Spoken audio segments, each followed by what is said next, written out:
యెషయా గ్రంథం 64వ అధ్యాయం 8వ వాక్య భాగాన్ని చదువుదాం. యెహోవా నీవే మాకు తండ్రివి, నీవే మాకు తండ్రివి, మేము జిగటమన్ను, నీవు మాకు కుమ్మరివాడవు, మీరు మాకు కుమ్మరివారు, మేమందరము నీ చేతి పని అయి ఉన్నాము, మీ చేతి పని అయి ఉన్నాము. యెహోవా చాలండి. ఆ 8వ వచనములో దేవుని ప్రజలు దేవుని గురించి వారు మాట్లాడుతూ ఈ విధంగా ఉచ్చరించారు. యెహోవా యెహోవా నీవే మాకు తండ్రివి, నీవే మాకు తండ్రివయ్యా. వారు హృదయములో దేవుని ఎలా కొలిచారు, ఎలా చూస్తున్నారు, తండ్రిగా భావిస్తున్నారు. ఈ తండ్రుల దినోత్సవం రోజున మీ ఆత్మీయ తండ్రిగా మీ ఎదుట నిలబడి పరలోకపు తండ్రి ప్రత్యక్షతను, పరలోకపు తండ్రి ఆశీర్వాదాలు, పరలోకపు తండ్రి కృప సంఘమందరం అనుభవించినట్లుగా దేవుని వాక్యము మన మీద అలాగున పనిచేయునుగాక. వాళ్ళంటారు, దేవుని గురించి ఒక మాట చెప్పి తమను తాము గురించి మరొక మాట చెబుతున్నారు. ఏమంటున్నారు? లేఖనాన్ని పరిశీలన చేస్తే యెహోవా నీవే మాకు తండ్రివి, మరొక చోట మరొక మాట మేము జిగటమన్ను. ఎవరట వాళ్ళు? అంటే వాళ్ళంటే మనము జిగటమన్ను. వాళ్ళు కూడా అంటారు మేము జిగటమన్ను. యెహోవా నీవు కుమ్మరివాడవు. ఏమంటున్నారు? కుమ్మరివాడవు.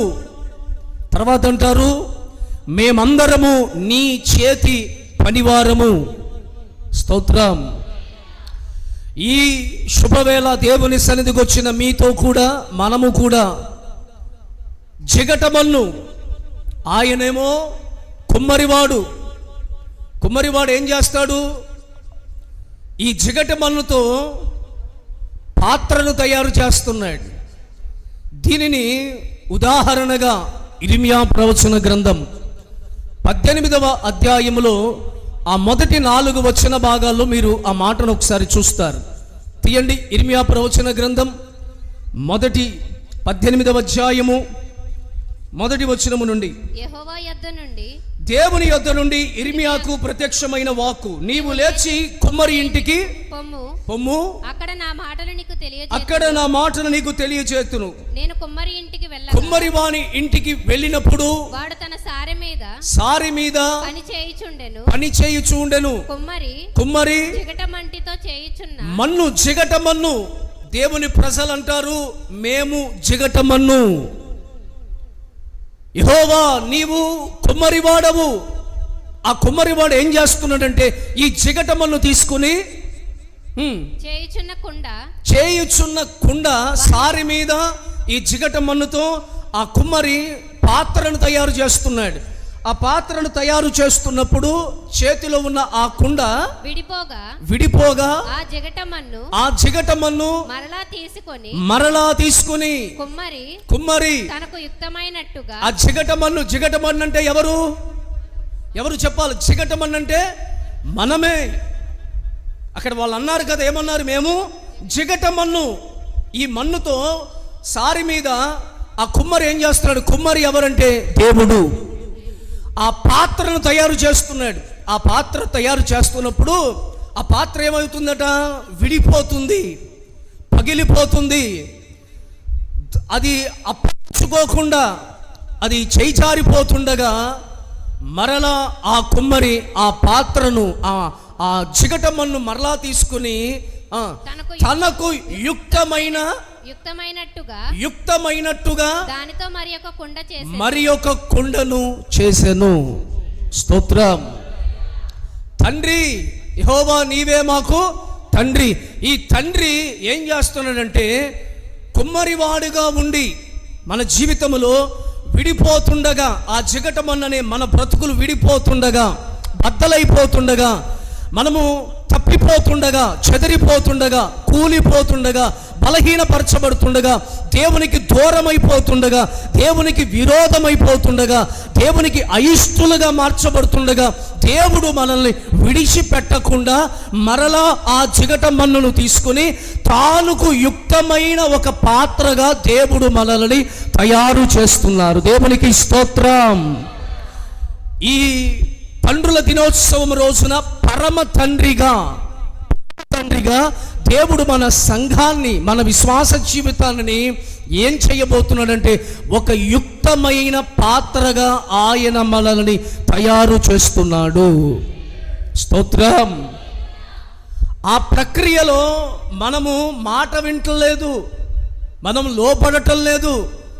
నేను ఇలా వెళ్తాను, నేను అలా వెళ్తాను, నేను వచ్చేస్తాను, నేను ఇచ్చేస్తాను, నేను ఇలాగే ఉంటా అన్నట్టుగా మనం ప్రవర్తించిన, విడిపోయినా, చెదిరిపోయినా, వెనుతిరిగినా ఎన్నిసార్లు దేవునికి మనం ఆయాసాన్ని కలిగించుంటాం, ఎన్నిసార్లు మనం దేవునికి బాధ కలిగించుంటాం. దేవుని నమ్ముకుని సన్నిధికి వస్తూ వాక్యం తెలిసి, ఉపదేశము తెలిసి, క్రమాలు తెలిసి, దేవుడు గీసిన గీత, దేవుడు వెళ్ళొద్దన్న చోటు, దేవుడు చెయ్యొద్దన్న పని తెలిసి ఎన్నోసార్లు పడిపోయి ఉండొచ్చు, చెదిరిపోయి ఉండొచ్చు. నా మాటలు వింటున్నారా?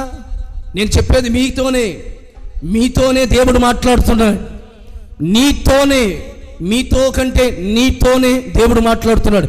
నిన్ను గురించే దేవుడు మాట్లాడుతున్నాడు. ఈరోజు ప్రసంగం నీ కోసం, నిన్ను దీవించాలని, నిన్ను హెచ్చించాలని, నిన్ను ఆశీర్వదించాలని, నీ బ్రతుకు మార్చాలని, నీ స్థితిని మార్చాలని, నిన్ను ఘనపరచాలని వాంఛగలిగి, ఆశ కలిగి దేవుడు ఈ ఉపదేశ క్రమాన్ని దేవుడు మన ఎదుట స్థిరపరుస్తున్నాడు. Praise the lord. వాక్యము నా కోసం, వాక్యము నా ఆశీర్వాదం కోసం, చెప్పబడుతున్న ప్రతి మాట నా కోసమే అనే యోచనతో మీరు ఈ స్థలంలో ఉండాలని ప్రభు పేరిట మనవి చేస్తున్నాను. నా ప్రియ దేవుని బిడ్డలారా, ఎన్నోసార్లు ఆ జిగట మన్ను త్రోవ తప్పి విడిపోయింది. అయితే మన పరమందున్న మన తండ్రి, పరలోకమందున్న తండ్రి, మనల్ని నిత్యము విడవక ప్రేమిస్తున్న తండ్రి, భూలోకములో శరీరధారిగా ఉన్న తండ్రికే అంత ప్రేమ ఉంటే నీ కొరకు ఆఖరి రక్తబొట్టు చిందించి, నీ కొరకు శ్రమపడి, నీ కొరకు సిలువ వేయబడి, నీ కొరకు ముళ్ళ కిరీటాన్ని ధరించి, నీ కొరకు మహిమను విడిచిపెట్టి, నీ కొరకు సింహాసనాన్ని విడిచిపెట్టి, నీ కోసం ఆ ఉన్నతమైన స్థితిగతులన్నీ విడిచిపెట్టి రిక్తునిగా, సాధారణమైన వ్యక్తిగా, తాను చేసిన దేవదూతల కంటే కొంచెము తక్కువగా ఎంచుకొని ఈ లోకానికి వచ్చి నలగొట్టబడిన ఆ ప్రేమ సంపూర్ణమైన తండ్రి ఉద్దేశాలు మరి ఎక్కువైనవి, మరి గొప్పవి, మరి అవసరమైనవి మన జీవితంలో. దేవునికి స్తోత్రం. లేఖన భాగాల్లో దేవుని ప్రేమను మనం ఎన్నో చోట్ల చూస్తూ ఉంటాం. నా ప్రియ దేవుని బిడ్డలారా, అయినా సరే ఆ కుమ్మరి ఏం చేస్తున్నాడంటే, విడిపోయే పాత్రను, నువ్వు ఎలాగో విడిపోయావు కదా, నువ్వు ఎలాగో నీకు నచ్చినట్టు ఉంటానంటున్నావు కదా, ఇంక నీ దారి నువ్వు చూసుకోలే, ఎలా ఉంటే అలా ఉండు అని విడిచిపెట్టకుండా మరలా ఆ పాత్రని, ఆ జిగట మన్నును తీసుకొని, అనగా మనల్ని దేవుడు మరలా తన చేతిలోనికి తీసుకొని, మరలా తన కౌగిటిలోనికి తీసుకొని, మరలా తన రెక్కల నీడలో దాచిపెట్టి, తన సన్నిధి చాటును చేర్చుకుని, తిరిగి మరలా ఒక యుక్తమైన, తనకి యుక్తమైన ఒక పాత్రగా దేవుడు మనల్ని సిద్ధపరుస్తూ ఉన్నారు. స్తోత్రం. అలాగున దేవునికి మనం అప్పగించుకుందుముగాక. నీకు నాకు నచ్చినట్టు కాకుండా దేవునికి నచ్చిన యుక్తమైన పాత్రగా మనము తయారు చేయబడుదుముగాక. ఇప్పుడు తండ్రికి బిడ్డల పట్ల ప్రణాళిక ఉంటుంది. నా కొడుకు ఇలా ఉండాలి, నా కూతురు ఇలా ఉండాలి, నా కుమారుడు ఇలా ఉంటే బాగుంటుంది అని తండ్రికి ఆశ ఉంటుంది. ఇక్కడ తండ్రులు ఉన్నారు కదండి, మీరు మీ పిల్లల పట్ల ఏదైనా ఆశ ఉందా అంటే, వాళ్ళు ఎలా ఉంటే బాగుంటుంది అనే ఒక యోచన ప్రతి తండ్రికి ఖచ్చితంగా ఉంటుంది. అలాగే పరమ తండ్రి అయిన ప్రభువు కూడా మన మీద ఒక యోచన, మన మీద ఒక ఆలోచన ఏంటంటే, తనకి యుక్తమైన మీరు మీ బిడ్డలకి, మీ బిడ్డలు మీకు ఎలాగ ఆశ ఉందో అలా తయారు చేయాలని మీరెలా అనుకుంటున్నారో, అలాగే పరమ తండ్రి కూడా మనమందరం బిడ్డలమై ఉండగా మనల్ని కూడా దేవుడు తానుకు నచ్చిన యుక్తమైన ఒక పాత్రగా మనల్ని తయారు చేయాలని పరిశుద్ధాత్మ దేవుడు ఆశపడుతున్నాడు. స్తోత్రం. అందుకే ఏ ప్రార్థన కూడికకు వచ్చినా, అయ్యా నీకు అనుకూలమైన వ్యక్తిగా నన్ను మార్చండి, నీకు తగినట్లుగా నన్ను మార్చండి, నీ ఉద్దేశములన్నీ నా పట్ల నెరవేర్చండి, మీరు నన్ను ఎలా ఉంచాలనుకుంటున్నారో, ఎలా మలచాలనుకుంటున్నారో, ఎలా వంచాలనుకుంటున్నారో అలాగున నేను అప్పగించుకుంటానని మనము దేవుని చేతికి అప్పగించబడుదుముగాక. ఎంతమంది దేవుని చేతిలోనికి వస్తారో వారు విలువైన పాత్రలుగా మార్చబడతారు, యోగ్యమైన పాత్రలుగా మార్చబడతారు, అందమైన పాత్రలుగా మార్చబడతారు, ఘనమైన పాత్రలుగా మార్చబడతారు, దీవెనకరమైన పాత్రలుగా మార్చబడతారు. అలాంటి పాత్రలుగా ఈ నిస్సీ కల్వరి సంఘాన్ని ఆశ్రయించిన ప్రతి విశ్వాసి జీవితములో నా దేవుడు చెయ్యునుగాక. మీ బిడ్డలు యోగ్యమైన పాత్రలుగా మార్చబడుదురుగాక. నీ కుటుంబము యోగ్యమైన కుటుంబముగా మార్చబడునుగాక. ఈ సంఘము ఒక యోగ్యమైన పాత్రగా మార్చబడునుగాక. సేవకుడు ఒక యోగ్యమైన పాత్రగా మార్చబడునుగాక. పరిశుద్ధాత్మ దేవుడు అలాగున చెయ్యునుగాక. రెండో విషయం, అదే యెహోషువ, అదే యెషయా ప్రవచన గ్రంథములో 63వ అధ్యాయము, యెషయా ప్రవచన గ్రంథం 63వ అధ్యాయము 16వ వాక్యాన్ని చదువుదాం. మాకు తండ్రివి నీవే, మాకు తండ్రివి నీవే. అబ్రహాము మమ్మల్ని ఎరగకపోయినను, అబ్రహాము మమ్మల్ని ఎరగకపోయినా, ఇశ్రాయేలీలు మమ్మల్ని అంగీకరింపకపోయినా, యెహోవా నీవే మా తండ్రివి, యెహోవా నీవే మాకు తండ్రివి. అనాది కాలము నుండి మా విమోచకుడని నీకే పేరు కదా. ఇందాకడేమో యెహోవా మీరే మా తండ్రి అన్నారా, అనిన తర్వాత ఏమంటారు, మేమేమో జిగటమన్ను, నీవేమో కుమ్మరివి అని. తండ్రివి నీవే. ఆ తండ్రి ఏం చేస్తాడంటే కుమ్మరివానిగా ఉండి యోగ్యమైన యుక్తమైన ఒక పాత్రను సిద్ధపరుస్తున్నాడు. ఒకటి. రెండో విషయం, మరలా వీరేమంటారు, యెహోవా నీవే మాకు తండ్రివి. మీరు అనండి ఒకసారి, యెహోవా నీవే మాకు తండ్రివి అన్నారా. దేవుడు మనకి తండ్రి అయి ఉన్నారు. స్తోత్రం. దేవుడు మనకి తండ్రిగా ఉంటూ కుమ్మరివానిగా పనిచేస్తున్నారు. రెండు, తండ్రిగా ఉన్నప్పుడు వాళ్ళు అంటారు, నీకొక పేరుందయ్యా యెహోవా, మీకు అనాది కాలములో నుండే నీకొక పేరుంది. ఏంటి ఆ పేరు? చెప్పాలి. ఏమంటారు వాళ్ళు? విమోచకుడు. స్తోత్రం.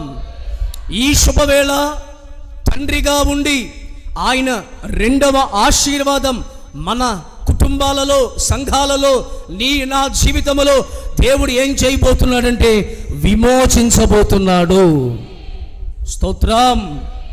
నా విమోచకుడు సజీవుడు, నా విమోచకుడు నీవే, నా విమోచకుడు నీవే. నీకు విమోచకుడని పేరు పెట్టబడింది.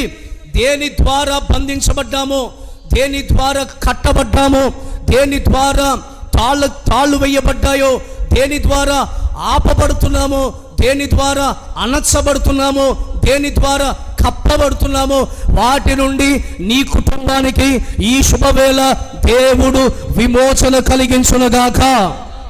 ఆమేన్ చెప్పండి. నీ ఇంటి యజమానునికి విమోచన కలిగించునుగాక. నీకు విమోచన కలిగించునుగాక. నీ కడుపున పుట్టిన పిల్లలకి విమోచన కలిగించునుగాక. విమోచన అంటే వారిని దేవుడు విడిపించబోతున్నాడు. ప్రతి పాపములో నుండి విడుదల కలుగునుగాక. ప్రతి శాపముల నుండి విడుదల కలుగునుగాక. ప్రతి దోషము నుండి విడుదల కలుగునుగాక. ప్రతి వ్యసనము నుండి విడుదల కలుగునుగాక. ప్రతి చీకటి నుండి విడుదల కలుగునుగాక. ప్రతి విధమైనటువంటి దురాత్మ శక్తుల ప్రభావములో నుండి యేసుక్రీస్తు నామములో మీకు విడుదల కలుగునుగాక, విడుదల కలుగునుగాక. ఇప్పుడే నా దేవుడు విమోచించునుగాక. యేసు రక్తము ద్వారా మీ కుటుంబాలలో విమోచన కలుగునుగాక, నీ ఇంటిలో విమోచన కలుగునుగాక, నీ వ్యాపారములో విమోచన కలుగునుగాక, నీ పిల్లల జీవితంలో పట్టి పీడిస్తున్న ప్రతి అంధకార శక్తుల ప్రభావము నజరేయుడైన యేసుక్రీస్తు నామములో విమోచన కలుగునుగాక. గట్టిగా చప్పట్లు కొట్టి యేసయ్య నామానికి మహిమ చెల్లించండి. దేని ద్వారానో కట్టబడ్డాం, దేని ద్వారానో బంధించబడ్డాం, దేని ద్వారానో ఎదగనివ్వకుండా ఫలించకుండా ఆపివేసిన ఆటంక కట్లన్నీ కూడా యేసుక్రీస్తు నామములో పటాపంచలైపోవనుగాక. అవన్నీ కూడా కాల్చబడునుగాక, అవన్నీ కూడా తెంచబడునుగాక. యేసు నామములో సంఘానికి స్వాతంత్రత కలుగునుగాక, యేసు నామములో మీకు స్వేచ్ఛ కలుగునుగాక. స్తోత్రం. దాసపు కట్లు, పాపపు కట్లు, బలహీన కట్లు, లోకపు కట్లు, లోక ఆచారాలనే కట్లు, లోక సాంప్రదాయాలనే కట్లు, దురాత్మ కట్లు ద్వారా ఉన్న వారందరికీ నా తండ్రి ఈరోజు మీ ఎదుట నిలబడబోతున్నాడు. నా తండ్రిని ఇంటిలోనికి రాబోతున్నాడు. నా తండ్రి ఈ సంఘములో ఉండబోతున్నాడు. విమోచన కార్యాలు ఈ సంఘములో జరుగునుగాక, జరుగునుగాక, జరుగునుగాక. దేవుడు అలాగునే జరిగించును గాక. మా తండ్రివి నీవే. తండ్రిగా ఉండి ఆయన జగటమన్నైన మనల్ని ఒక యుక్తమైన యోగ్యమైన పాత్రగా తయారు చేశాడు. మా తండ్రివి నీవే అన్నప్పుడు వారి ఎదుట ఆయన విమోచకుడుగా ప్రత్యక్షమయ్యారు. వారిని విమోచించాడు ఆయన. ఆయన మనకి తండ్రిగా ఉన్నప్పుడు మనము కూడా ఆయన కుమారులుగాను కుమార్తెలుగాను మనము ఉండాలి. స్తోత్రం. ఈరోజు ఈ స్థలములో ఈ శుభవేళ దేవుడు మనందరికీ పరమ తండ్రిగా ఉండడానికి ఆయన ఈ చోట దిగి వచ్చారు. ఈ చోట పరమ తండ్రిగా యేసయ్య నిలిచి ఉన్నారు. మనము ఇప్పుడు ఆయన ఎవరిని కొరకు ఎదురు చూస్తున్నాడంటే కుమారులు కావాలి, కుమార్తెలు కావాలి. మరి ఎవరు ఆయన కుమారులు, ఎవరు ఆయన కుమార్తెలు? ఆయనకి అంగీకారమైన వారే ఆయన బిడ్డలవుతారు. ఆయన మనసుకు తగినట్లుగా ఉండిన వారే ఆయన కుమార్తెలవుతారు. వచ్చిన మీరందరూ దేవుని కుమార్తెలు అవరు, వచ్చిన మీరందరూ దేవుని కుమారులు అవరు. అయితే మనమందరము దేవుని బిడ్డలం అవ్వాలి అనే ఆశ దేవునికి ఉంది. ఆ ఆశతో మనం కూడా దేవుని వాక్యాన్ని విని దీవించబడదాం. యేసుక్రీస్తు వారు 12 సంవత్సరాల వయసు.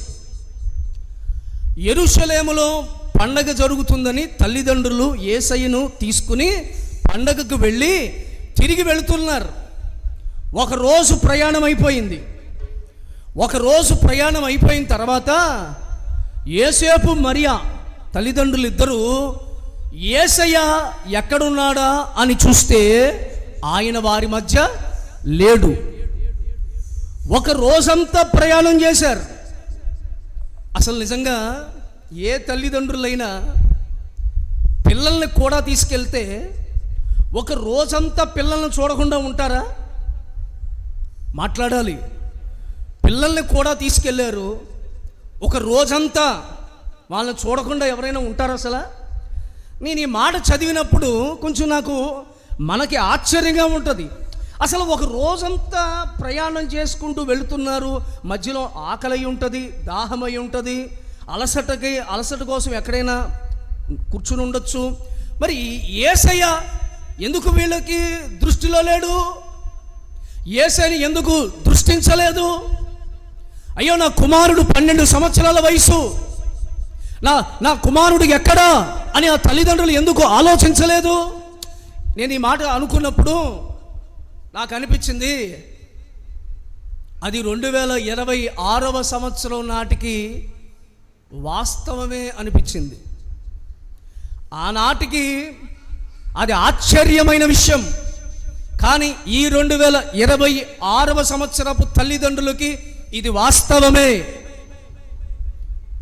ఈరోజు తల్లిదండ్రులు పిల్లలు మర్చిపోతున్నారు. ఎక్కడికి మర్చిపోతున్నారు? ఏం మర్చిపోతున్నారు? పిల్లల్ని దేవుని సన్నిధికి తీసుకురావడం మర్చిపోతున్నారు. దేవుని సన్నిధిలో మోకరింప చేయడం మర్చిపోతున్నారు. ప్రార్థనలు చేపించడం మర్చిపోతున్నారు. దేవుని సన్నిధిలో పరిచర్య చేపించడం మర్చిపోతున్నారు. ఆ రోజు వారు యేసయ్యను మర్చిపోయారు.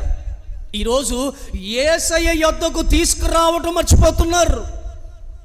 ఎంతమంది తల్లిదండ్రులు మీ కడుపును పుట్టిన పిల్లల్ని దేవుని సన్నిధికి తీసుకొస్తున్నాం? మీకు ఆ బాధ్యత లేదా? మీ మీద మీ పిల్లల మీద మీకు ఆ ప్రేమ లేదా? దేవుని కలిగి ఉంటే పరలోకం వెళతాం, కలిగి లేకపోతే నరకానికి వెళతాం. కలిగి ఉంటే కృప పొందుకుంటాం, కలిగి లేకపోతే సాతాను ద్వారా అనేక విధముల చేత రేపబడతాం, చెరపబడతాం, బలహీనపరచబడతాం. ఈరోజు నా మాట వినాలి తల్లిదండ్రులు, దయచేసి నా మాట వినాలి. నేను కళ్ళతో చూస్తున్నప్పుడు పెరిగిన పిల్లలు నా కళ్ళ ముందు నేను చూస్తుండగా నా ముందు పెరిగిన పిల్లలు, ఎదిగిన పిల్లలు, నా కళ్ళతో వాళ్ళని నేను చిన్నప్పటి నుండి చూశాను. కాబట్టి వాళ్ళు ఎంత ఎదిగినా నాకు ఎవరు కనబడతారంటే పిల్లలు కనబడతారు. వాళ్ళు చూస్తుంటే చిన్న పిల్లలు కనబడతా ఉంటారు. వాళ్ళ వయసులో ఎదిగినా సరే నాకు చిన్న పిల్లలు కనబడతా ఉంటారు. ఎందుకంటే అప్పటి నుండి వాళ్ళని నేను చూశాను కాబట్టి. స్తోత్రం. పరిస్థితులు ఎంత తారుమారైపోతున్నాయంటే, ఓ తల్లి గుండెలు బాదుకుని ఆత్మహత్య చేసుకుని చచ్చిపోదాం. నాకెవరున్నారు పాస్టర్ గారు? నాకెవరున్నారయ్యా? నా బిడ్డల తప్ప నాకెవరున్నారయ్యా? నా భర్త లేడు, నా పిల్లలే నాకు సర్వమని నా పిల్లల్ని చూసుకుంటూ దేవుని మీద ఆధారపడి వెళుతున్నాం. ఆ పిల్లలు ఏమండి ఎగ్జామ్స్ రాసి ఈ మధ్యన పరీక్షలు రాసి పాస్ అయిన చిన్న పిల్లలు తప్పుడు త్రోవ, కాలు జారే స్థితి, ఎవరికో మనసిచ్చా, చిన్న వయసు. నేను ఆ మాట నాకు చెవిని పడితే నేను ఒకసారి నా ఒళ్ళు ఏంటి ఆ చిన్నపిల్ల, నేను ఆ వ్యక్తితో అడుగుతున్నా, నాతో చెప్పే ఆ మనిషితో అంటున్నా, ఎవరు ఆ చిన్నపిల్ల అంటారేంటన్నా? చిన్నపిల్ల పనులు చేయట్లేదా పిల్ల? నువ్వు చిన్నపిల్ల అనుకుంటున్నావు, నీ కళ్ళకి చిన్నపిల్ల కనబడుతుంది. ఎవరినో ప్రేమించి మనసు ఇచ్చానని చెప్పి బండ్ల మీద తిరిగి శరీరాన్ని మలినం చేసుకుని కుటుంబ పరిస్థితిని బజారు పాలు చేసి నడి రోడ్డు మధ్యలో ఆ కని పెంచిన తల్లిదండ్రుల పరుగును అవమానపరిచి ఎవడో తెలియని ఒక పనికి మాలినటువంటి వ్యక్తిని మోహపు ఆలోచనలతో, వ్యామోహాలతో, కామేచ్ఛలతో, కోరికలతో సరైన మెచ్యూరిటీ, మైనారిటీ ఉండకుండా మెచ్యూరిటీ వయసు రాకుండా, అవగాహన లేని వయసు, ప్రేమ అంటే ఏంటి, శరీర కోరికలంటే ఏంటి, పాపం అంటే ఏంటి, కన్యత్వం అంటే ఏంటి అనే మెచ్యూర్ అవగాహన వయసు కూడా లేకుండా బరి తెగించి చేయరాని ఘోరమైన తప్పుడు పనులన్నీ చేసి ఆ తల్లికి దుఃఖాన్ని కలిగించి, ఆ తండ్రి పరువు పోయి, ఆ తండ్రి తలెత్తుకోలేక, వీధిలో బయట రోడ్డు మీద నడవలేక, ఎందుకు కన్నాను ఈ బిడ్డని, ఎందుకురా వీళ్ళు పుట్టారు నాకు అనే శాపకరమైన పరిస్థితులకు కల కారణం మీ పిల్లల్ని మీరు దేవుని సన్నిధికి తీసుకురాకపోవటమే. దేవుని సన్నిధిలో ఎదిగింప చేయండి, దేవుని సన్నిధిలో వారిని మోకరింప చేయండి, యెహోవా యందు భయభక్తులు కలిగి వారిని పెంచండి. డబ్బు సంపాదించడంలో కాదు మీ పిల్లల్ని పెంచాల్సింది. రేపు అదే డబ్బు నీ పేగు బంధాన్ని తెంచేస్తుంది. రేపు అదే డబ్బు నిన్ను తీసుకువెళ్ళి వృద్ధాశ్రమంలో తీసుకెళ్ళి పడేస్తుంది. అదే డబ్బు. స్తోత్రం. సంపాదించి ఒక ఉన్నత స్థితికి వచ్చిన తర్వాత కాళ్ళు చేతులు చచ్చుబడి ఏమండి 1-2 మంచం మీద వెళ్తుంటే ఆ పిల్లలు ఆ తల్లిని చూడక, ఆ పిల్లలు ఆ తండ్రిని చూడక, నా నాన్న ఎప్పుడు చేస్తాడో, మా అమ్మ ఎప్పుడు చేస్తుందో అని ఇలాంటి మాటలు ఆ డబ్బే పట్టిస్తాయి. అప్పుడు నీకు అర్థమవుతుంది డబ్బు శాశ్వతమైంది కాదు. భయభక్తులు కలిగిన పిల్లల్ని పెంచుంటే బాగుండేది. స్తోత్రం. వారు త్రోవ తప్పి కుడి ఎడమలకి తిరుగుతూ అనేక సమస్యల సుడిగుండాల మధ్యన ఉన్నప్పుడు మనకు తెలిసే విషయం ఏంటంటే, మేము దేవుని యందు మా పిల్లలని భయభక్తులు కలిగి పెంచుంటే మాకు ఈ పరిస్థితి వచ్చేది కాదు. స్తోత్రం. ఆ రోజు యేసయ్య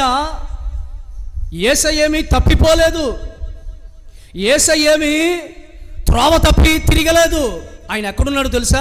ఈ తల్లిదండ్రులు యేసయ్య ఎటు వెళ్ళిపోయాడో, ఎక్కడికి వెళ్ళిపోయాడో, ఎటు వెళ్ళిపోయాడో అనుకుంటుంటే ఆయన ఎక్కడున్నాడంటే యెరూషలేములో దేవాలయములో ఆయన దేవుని వాక్యాన్ని ధ్యానిస్తున్నాడు. 12 సంవత్సరాల వయసు. ఈరోజు మీ పిల్లలు 15 సంవత్సరాలు, 16, 17, 20, 25, 30 తీసుకురావా దేవుని సన్నిధికి? దేవుని సన్నిధి అంటే విలువ తెలియదా వాళ్ళకి?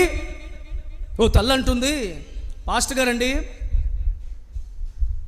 నేను అడిగా, అమ్మా మీ అబ్బాయి మందిరానికి రావట్లేదు, మీ అబ్బాయి ఈ వస్తువులు కొనుక్కున్నాడు కదా, బాగా సంపాదిస్తున్నాడు, మందిరానికి రావట్లేదేమ్మా అంటే, నేనే వద్దన్నానులే పాస్టర్ గారు అంది.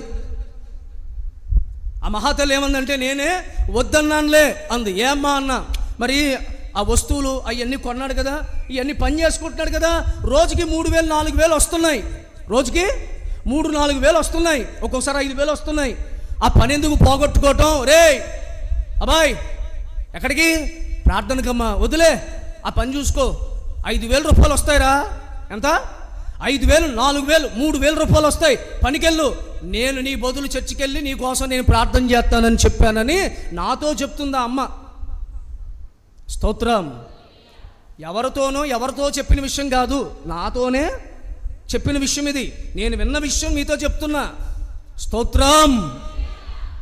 ఇది కూడా వినొచ్చు, బహుశా నేను చెప్పిన ఈ మాట కూడా వినొచ్చు.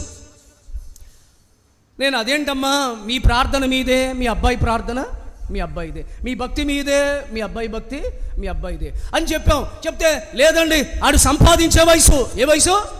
ఆడు సంపాదించే వయసు. వాడు ఇంకా బండి కొనుక్కొని వాడు చక్కగా తిరుగుతూ చక్కగా ఏమండి ఒకదాని తర్వాత ఒకటి కొనుక్కోవాలి, అవి చేయాలి, ఇవి చేయాలని ఆడపిల్ల వెనకాల పట్టడం, లేకపోతే ఇంకేదో చేయటం, అవి చేయటం, ఈ చేయడం చేసి ఆ కొనుక్కున్నాడే సామాన్లు, వస్తువులు కొనుక్కున్నాడా, ఒక్కొక్కటి అమ్ముతున్నాడు. ఇక ఒక్కొక్కటి అమ్ముతున్నాడు. హైదరాబాద్ వెళ్ళాడు, అక్కడ అవల. తర్వాత భీమవరం వెళ్ళాడు, అక్కడ అవల. తర్వాత విజయవాడ వెళ్ళాడు, అక్కడ అవల. స్తోత్రం. ఎక్కడికి వెళ్ళా అవట్లా, పని అవట్లా. ఏం చేస్తున్నాడు? వస్తువులు ఒక్కొక్కటి నెమ్మదిగా అమ్మకం మొదలెట్టాడు. అమ్ముతున్నాడు. స్తోత్రం.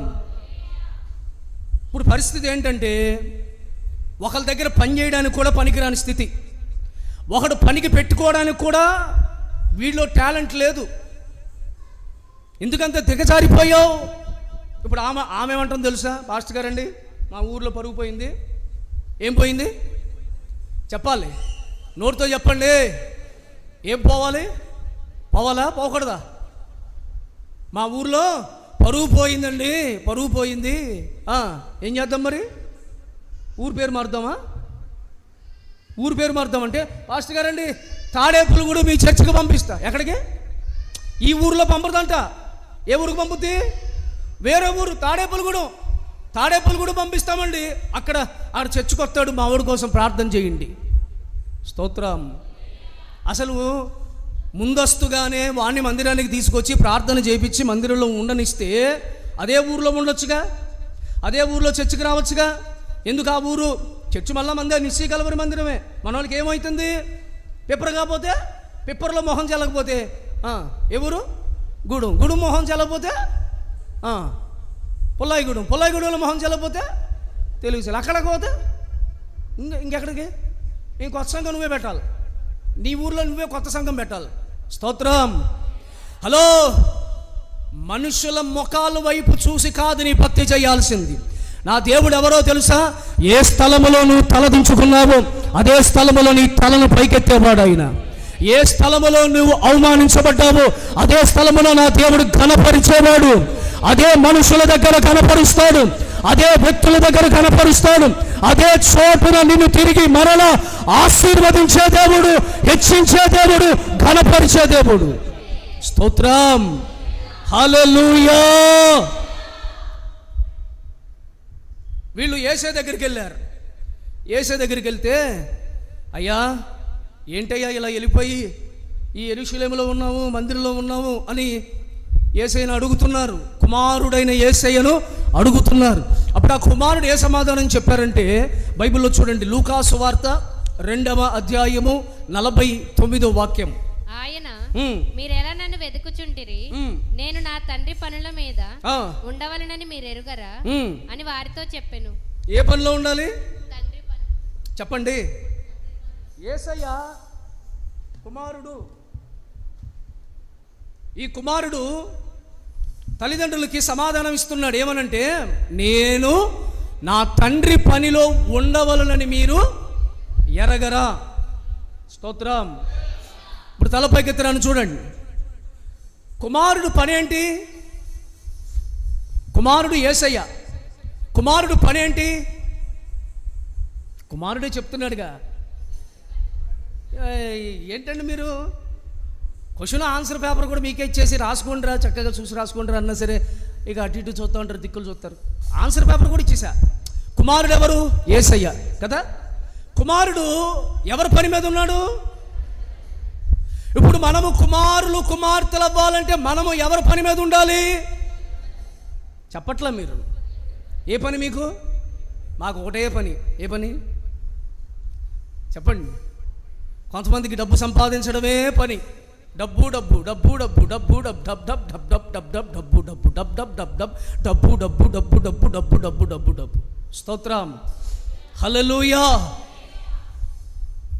ఈ డబ్బు ఎన్ని లక్షల కోట్ల రూపాయలు ఖర్చు చేసినా నీ ఆరోగ్యాన్ని కొనుక్కోలేవు, నీ ఆనందాన్ని కొనుక్కోలేవు, నీ సమాధానాన్ని కొనుక్కోలేవు, నీ బంధుత్వాన్ని కొనుక్కోలేవు, ప్రేమను కొనలేవు. ప్రేమను కొనగలుగుతావా డబ్బు ఇచ్చి? స్తోత్రం. ఏ చేతులు లేవట్లా? చేతులు ఎత్తి హల్లెలూయా చెప్పరా?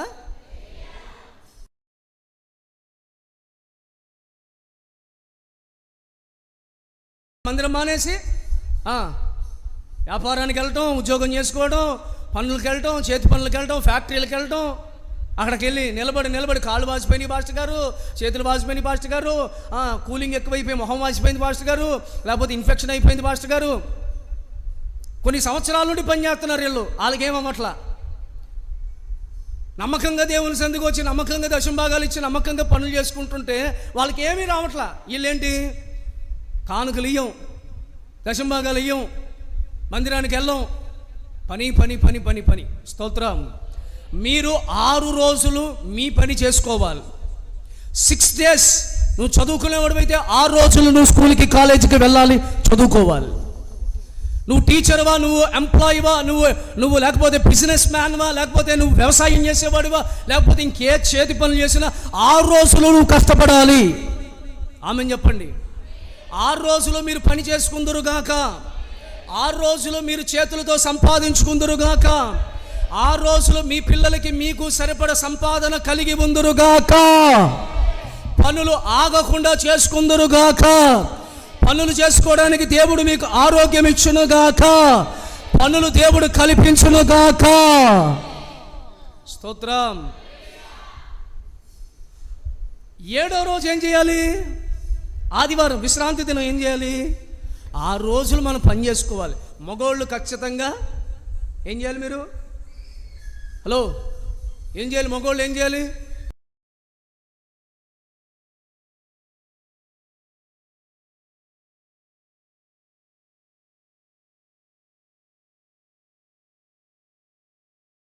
కొంచెం కష్టమో, కొంచెం నష్టమో, కొంచెం చిన్న పను, కొంచెం పెద్ద పను, కొంచెం దూరంగా ఉన్న పను, దగ్గరగా ఉన్న పను చేసుకోవాలి. స్తోత్రం. మరి మీ సంగతి ఏంటి? మీరు పనికి వెళ్ళచ్చు, ఎలా చాలకూడదా? రూత్ అండి, ఓ మంచి ధనవంతురాలు కుటుంబానికి చెందిన వ్యక్తి రూతు. బైబిల్లో రూతు తన భర్తను పోగొట్టుకుని తన ఇంటికి వెళ్ళిపోతే ఇంట్లో బాగా చూసుకుంటారు, ఇంట్లో అందరూ బాగానే చూసుకుంటారు. అయినా సరే అత్త మాటకి లోబడి అత్తకి నిబంధన చేసిందని చెప్పి పొలంలో పరిగి ఏరుకోవడానికి వెళ్ళిందంట. కొయ్యడానికి వెళ్ళలేదు, లేదా పరిగి తీసుకోవడానికి వెళ్ళలేదు. అది కోసి చేసి ఆ ధాన్యం తీసుకెళ్తే కింద పడుతుంది కదండి పొట్టు, కొంచెం దానిని ఏరుకుంటుందంట. అంటే ఎంత దయనీయమైన స్థితి. స్తోత్రం. కొంతమంది మా నాన్నగారు మమ్మల్ని అసలు కాలు కింద ఎట్టకుండా ఆయన ఎప్పుడు నన్ను ఎత్తుకునే ఉంచేవాడు. నేను సీముడు కూడా తీసుకునేదాన్ని కాదు, సీముడు కూడా ఆయనే తుడిచేవాడు. స్తోత్రం. ఇప్పుడు మా ఆయన కష్టపెట్టేస్తున్నాడు, వంట వండమంటున్నాడు, ఆ పని చేయమంటున్నాడు, ఈ పని చేయమంటున్నాడు. లేకపోతే నీకు టైలరింగ్ వచ్చి టైలరింగ్ వస్తే టైలరింగ్ చేయండి. స్తోత్రం. కుట్టుకోలు పని వస్తే కుట్టుకోలు పని చేయండి, లేకపోతే వ్యవసాయం వెళ్ళి పని చేసుకోండి, వ్యవసాయం చేసుకోండి. మీరు వాళ్ళకి ఎలా ఉండాలి? సహకారులుగా ఉండాలి, సాధించే వాళ్ళగా ఉండకూడదు. ఏం చేశాడు దేవుడు? పురుషునికి సాటి అయినా ఎవరు? సహకారం అంటలేదు. స్త్రీని దేని కొరకు నిర్మించాడు? సహకారులుగా నిర్మించాడు. కొంతమంది సాధించేవాళ్ళు, నేను తింటా ఉంటాను, నువ్వు తెత్తా ఉండు, నేను తింటా ఉంటాను, నువ్వు తెత్తా ఉండు, అవి తీసుకురా, ఆవకాడా తీసుకురా, లేకపోతే ఇంకేంటి ఆ ఫ్రూట్స్ తీసుకురా. నిన్న చూశాను, ఓ పెట్రోల్ బంక్ దగ్గర ఫ్రూట్ షాప్ ఉంటే ఓ చిన్న ఎర్రగా పండు కనబడుతుంటే ఏంటమ్మా ఇది అని అడిగాను. అడిగితే సార్ ఇది కేజీ 1000 రూపాయలు అన్నాడు. వెంటనే బండి స్టార్ట్ చేసి వెళ్ళిపోయాను నేను. అది ఏ ఫ్రూటో కూడా నేను అడగల. ఎంత అన్నాడు? కేజీ 1000 రూపాయలు అన్నాడండి, అంతే. ఇక తమ్ముడు లేచి నా దగ్గరికి వచ్చే లోపల నేను వెళ్ళిపోయాను. అక్కడెక్కడ కూర్చున్నాను, చెప్పాడు సమాధానం. ఏసు రక్తం వేసే మన వల్ల కాదు ఇదని చెప్పి బండికి స్పీడ్ యాక్సిలేటర్ వేసి చేశా. దేవునికి స్తోత్రం. అవి తీసుకురా, లేకపోతే ఈ తీసుకురా, లేకపోతే ఈ పట్రా. మీరు కూడా పని చెయ్యుదురుగాక, పని చేసుకుందురుగాక, సహకారులుగా ఉందురుగాక. మీ చేతులు దేవుడు బలపరుచునుగాక, మీ మనసును దేవుడు స్థిరపరచునుగాక. అలా సంపాదించిన తర్వాత నేను సంపాదించా, ఇది నాది అంటారా? అంటే ఎలా కుదురుద్ది? పిల్లలు అలా అన్నారనుకో, తల్లిదండ్రుల పరిస్థితి ఏమవుద్ది? పిల్లలు అలా అన్నారనుకోండి, తల్లిదండ్రులు అలా అన్నారనుకో, పిల్లల పరిస్థితి ఏమవుద్ది? కాబట్టి భర్త అలా అనటానికి వీల్లేదు, భార్య కూడా అలా అనటానికి వీల్లేదు. దేవునికి స్తోత్రం. ఏం చేయాలి? కష్టపడి శ్రమించి 6 రోజులు పని చేయాలి. 7వ రోజు మనము దేవుని పని చెయ్యుదుముగాక. 7వ రోజు మనం అందరం కలిసి ఏం చేయాలి? దేవుని పని అంటే ఏంటి? దేవుని పని అంటే ఏంటి చెప్పండి. మీరు మాట్లాడుతూ ఉంటే మీకు అర్థమవుతుందని. దేవుని పని అంటే ఏంటి? మందిరానికి గట్టిగా మాట్లాడాలి. నీ స్వరం ఇక్కడ దాకా రావాలిగా. ఇప్పుడు సంతలో కూరగాయలు అమ్ముతారా? మీరు శనివారం సంతకి వెళ్తారా?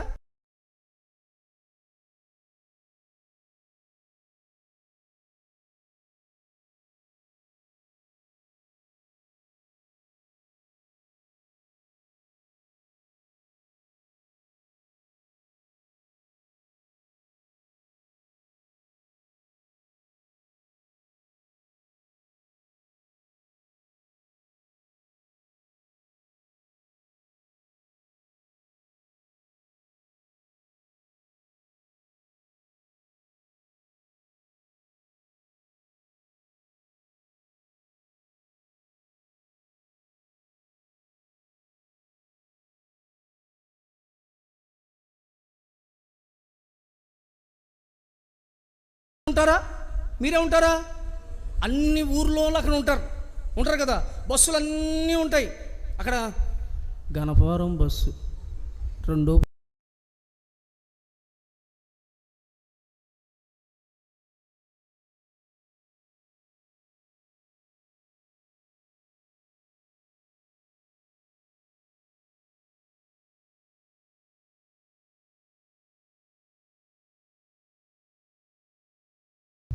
ఆ ఇటు ఈ చేతితో పని చేశాను, ఈ చేతులతో చెప్పే పని కాదు, నోటితో చెప్పాలి. దేవుని పని అంటే ఏంటి? గట్టిగా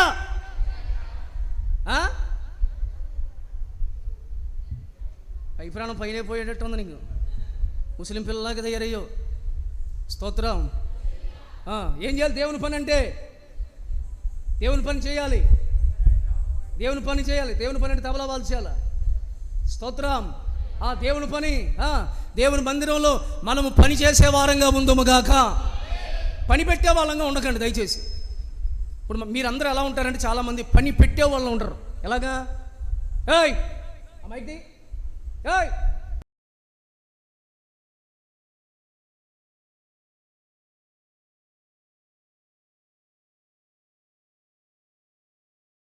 బాలరాజు గారండి కుర్చీలు ఇవ్వండి అనుకోండి, ఆయన అక్కడ నుండి ఇసిరేసాడు అనుకో, కుర్చీ ఇసిరేసినా ఇక్కడికి వస్తుంది, మర్యాదగా తెచ్చినా ఇక్కడికి వస్తుంది. ఇప్పుడు ఏ పని చేయాలి మీరు? రెండిట్లో కూడా కుర్చీ ఇక్కడికి వస్తుంది. రెండు విషయాల్లో కుర్చీ అయితే వచ్చేది కామన్. కానీ ఏం చేయాలి? ఇసిరేస్తారా, మర్యాదగా తీసుకొస్తారా? స్తోత్రం. అలాగ మీరు దేవుని పని చెయ్యుదురుగాక. అర్థమైందండి? అన్నీ కూడా చక్కగా నీట్గా, ఇవన్నీ నీట్గా దేవుని దయ వల్ల చాలా సంవత్సరాలకి ఒక డబ్బా కొనుక్కున్నాం మనం. నేనేమన్నా మీతో ఆదివారం రోజు ఏమన్నాను మీతో? సోమవారం రోజు వెళ్ళి తీసుకొస్తాను అన్నానా? తెచ్చన్నా తేలేదా? మీరు నన్ను అడిగారు అసలు? ఎందుకు అడగలా? మీరు కానుక ఇచ్చినప్పుడు మరి అడగాలిగా నన్ను. మీరు కానుక ఇచ్చినప్పుడు మరి అడగాలిగా నన్ను. నేను తెచ్చానా తేలేదా? సోమవారం రోజే బండి మీద వెళ్ళి, ఎండలో బండి మీద వెళ్ళి, మన మిగతా మైకులు కొన్ని మిక్సర్ ఒకటి కంప్లైంట్ ఉంటే అది బాగు చేయించేసి, ఇంకొక స్టూడియో మాస్టర్ మైకులు ఉంటాయి అవి బాగు చేయించి, దీన్ని తీసుకుని మళ్ళీ ఎదర పెట్టుకుని, డిక్కీలో పెడితే పట్టదని ఎదర పెట్టుకుని, కాళ్ళు పక్కకు పెట్టుకుని అలా నెమ్మదిగా మళ్ళీ వచ్చా. దేవునికి స్తోత్రం. ఏం చేయాలి? ఇవన్నీ కూడా జాగ్రత్తగా ప్రార్థన అయిన ఉంటాయి.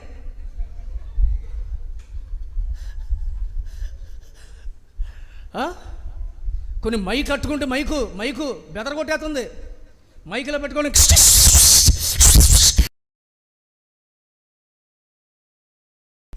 నన్ను లాగి పీకి పాకుండా చేశారు. మొత్తం నన్ను పాకుండలాగా లాగి పీకి ఇలా చేశారు. ఇంకా నేను ఎలా మాట్లాడుతాననేది అది భయపడి బాధపడతాను. నాతో చెప్పుతాయండి ఇవన్నీ. పాస్టర్ గారికి చెప్పుకోకుండా ఎవరికి చెప్పుకుంటే ఇవన్నీ నాతో మాట్లాడుతూ ఉంటాయి. సజీవంగా ఉంటే నన్ను కొట్టేవి కూడా ఇవి. స్తోత్రం. తబలా కొట్టేసిన తర్వాత ఈ మధ్యన ఒక ఆయన, అన్న దేవుడు నీకు మంచి తలాంత ఇచ్చాడు, దేవుని పని చేయరా, తబలా కొట్టరా, చక్కగా వచ్చి వాయిద్యాలు వాయించరా అంటే వాడు అంటాడు, అన్న నాకు పెట్టేవాళ్ళు ఉండాలి, నేను తబలా పెట్టేవాడు ఒకడు ఉండాలంట. పెట్టి మొత్తం సౌండ్ సిస్టమ్ అని పెట్టిన తర్వాత మైకులని పెట్టాక వీడు చక్కగా వచ్చి కొట్టేశాక వెళ్ళిపోయేటప్పుడు మళ్ళీ తీసేవాడు ఉండాలంట ఒకడు. అంటే సార్ గారు వచ్చి తబలా వాయించడానికి నాకు 3 పనులు కావాలి. ఎంతమంది? ఒకళ్ళేమో తబలాని తీసుకొచ్చి పెట్టేవాళ్ళు, తర్వాత మనోడు వచ్చి వాయిస్తాడు. మనోడు సెంటర్ స్టార్ అయ్యుండి చక్కగా వచ్చి కొట్టేసి మళ్ళీ వెళ్ళిపోయేటప్పుడు ఏ ఊర్రా మీదే? స్తోత్రం. అనాలనిపిస్తుంది. ఎక్కడి నుంచి వచ్చారా నువ్వు అనాలనిపిస్తుంది. కానీ అనగలుగుతామా? అనలేము. స్తోత్రం. దేవుని కుమారులు అగుటకు మనకు ఉండవలసిన మొదటి అర్హత, కుమార్తెలుగా ఉండడానికి మనకు ఉండవలసిన మొదటి అర్హత ఏంటంటే మనము మన తండ్రి పని చెయ్యుదుముగాక.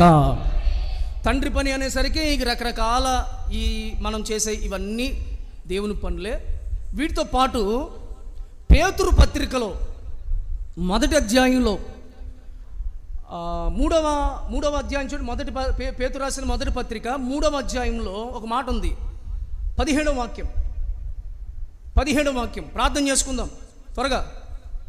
నిర్మలమైన మనస్సాక్షి కలిగిన వారే మీలో ఉన్న నిరీక్షణ గూర్చి మిమ్మును హేతు అడుగు ప్రతి వానికిని సాత్వికముతో భయముతోను సమాధానము చెప్పుటకు ఎల్లప్పుడూ సిద్ధముగా ఉండి మీ హృదయములందు క్రీస్తును ప్రభువుగా ప్రతిష్ఠించుడి. అప్పుడు మీరు అదేనా? చదవండి. అప్పుడు మీరు దేని విషయమై దుర్మార్గులని దూషింపబడుదురు. పేతురు రాసిన మొదటి పత్రిక 3వ అధ్యాయము 17వ వాక్యం. దేవుని చిత్తమాల దేవుని చిత్తము అలాగునడల కీడు చేసి శ్రమపడుట కంటే మేలు చేసి శ్రమపడుటయే బహు మంచిది. దేవుని చిత్తం అంటే దేవుని పని. దేవుని పని అంటే ఏంటి? పాస్టర్ గారు దేవుని పని చేస్తా అంటే ఏంటి? మైక్ తీసుకుని వాక్యం చెప్పమంటారా? దేవుని పని చేస్తాం. ఆరాధన చేయమంటారా? దేవుని పని చేస్తా.